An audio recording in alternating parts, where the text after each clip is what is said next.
Welcome to another episode of Game Boy Roulette, where we take a look at randomly chosen games from the Game Boy library. Turok 2 Seeds of Evil. I hear those go well with oatmeal. Let's delve into the world of forgotten video game characters. Some characters land and stick around, but others eventually fade away, and one of those characters is Turok. Making his debut on the Nintendo 64, Turok, based on a comic book series, was a dinosaur hunter, and the first game was a critical darling that got a ton of press and became a massive seller for the system. It was a big novelty to have a fully 3D first-person shooter at the time when it was released, so one where you play as a cool hunter destroying dinosaurs? Yeah, everyone was on board. There was even a version of Turok released for the original Game Boy, which we looked at back in episode 132 and was great fun. And in a very rare case of the sequel hitting just as well as the original, Turok 2 Seeds of Evil, released just a year later, got equally good reviews and even sold almost the exact same amount as the original. And it too got a side-scrolling spin-off on the Game Boy Color, backwards compatible with the Game Boy. And the weird thing is, Turok didn't die off due to low-quality games. Turok 3, Turok Evolution, and even an attempted reboot called Turok all got decent reviews at worst. Turok was more of a victim of circumstance. It was a product of Acclaim Entertainment, who went bankrupt in 2004, and developed by Propaganda Games, who closed in 2011. So Turok didn't have a major quality decline, it's just more that nobody was around to make it anymore. Sad, really. But what's not sad is this fantastic box art. Anything with a dinosaur pattern in the background and blood splatter to spell out a number is a guaranteed hit. And come on, the O being a crosshair with a dinosaur eye? That's phenomenal. Can Turok give us another hit? Let's hunt some dinosaurs in Turok 2 Seeds of Evil. Turok, owned by all the people who own Turok. Such as Acclaim. Ooh, that's some Zowie music. Turok 2 Seeds of Evil. Aw, the 2 isn't made out of blood. Oh well, let's begin. What? I don't know much about Turok, but did it take place in a city? Okay, guess we're doing a beat-em-up thing. Oh, what the? Okay, so I can hit down and up to change what level I'm at. It also looks like, okay, fight me. Oh god, it's one of these beat-em-ups. Oh god, oh god. Wow, okay. Let's just avoid combat. Are these like dinosaurs in disguise? Okay, I'm almost dead, and it's the first screen of the game. Did Turok just run around getting beaten up by weird guys? Oh, yeah, here we go. Let's find what's in the store. The answer is spikes. And dinosaurs with... Oh god, they really are dinosaurs in disguise. Hiya. It's weird, the controls are totally fine, but like, just based on the nature of this game so far, it's not clicking with me. It's very difficult to avoid getting hit by the dinosaurs, and it seems my only defense is to freeze them in place briefly. Okay, let's go back here. We're gonna continue to avoid combat. Fun video game. Oh! Go to hell! I gotta do all that over again? Ooh, This is a Turok game? I am really not enjoying this. Please, let there be a weapon up here. Oh, please. Yes! Finally, I'm Turok again. Can I do... Oh! Oh, it's like they live. You can hit select to see if they're dinosaurs. Which is a pretty inconvenient button to hit when trying to do brawling combat. At least I can do things now. Oh, I have to kill all the dinosaurs, don't I? I have to run around checking each one, too. Like, the animation is smooth, and the controls are fine, but it's just, ugh. This is not a great intro, and I'm really hoping things turn around. I also could use, like, a better weapon than a very, very close-range dagger to fight dinosaurs. For reasons like that.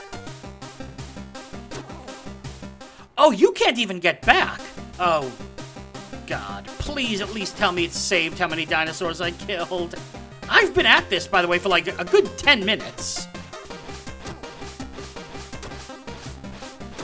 Look at this. Okay. Are you the last dinosaur? Is this what I'm supposed to be doing? Oh, good. Something happening. Hi. Sounds good, strange dinosaur who I just stabbed. Now what? What do I do? Oh, this looks different. Is this where I go? I'm gonna save this password. Finally! We're actually playing a turn. Look, there's dinosaurs! Actual real dinosaurs. And health and power-ups. Hey, we found the game! Oh, it's the very easy combination of hold select and hit left. Why couldn't this be the whole game? This is so much better. In fact, let's celebrate how much better this is by switching over to color. That looks alright. Okay, not the easiest password, but... I'm sorry, I don't know a way to finish that sentence. Give me a sec. And it looks fine. Color's a little boring on Turok. His pants are almost the same color as his flesh. This is a fascinating game because right now it's fine. Look, we can run around. Let's get out the bow and arrow. A little bit janky to use select and right, or left and right at the same time, but not too bad. I've played worse. It's got good music, solid gameplay, looks nice. Yeah, great. But man, that opening was terrible. I could totally see someone playing that opening, not liking it, and just avoiding the game altogether. And that's kind of a... What is that? Oh, that's some health. Look, power-ups! We can do things in the game. But, like, that's kind of a major issue. You can't have your game start like that.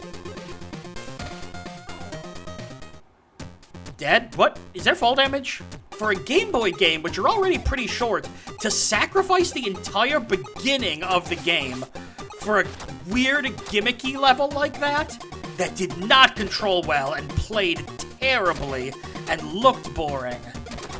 Just not a good choice. For the record, this part of the game still isn't great, but it's miles beyond that intro. So yeah, if you want to play Turok 2 for Game Boy Color, here's a tip. QVYLWKVYNR.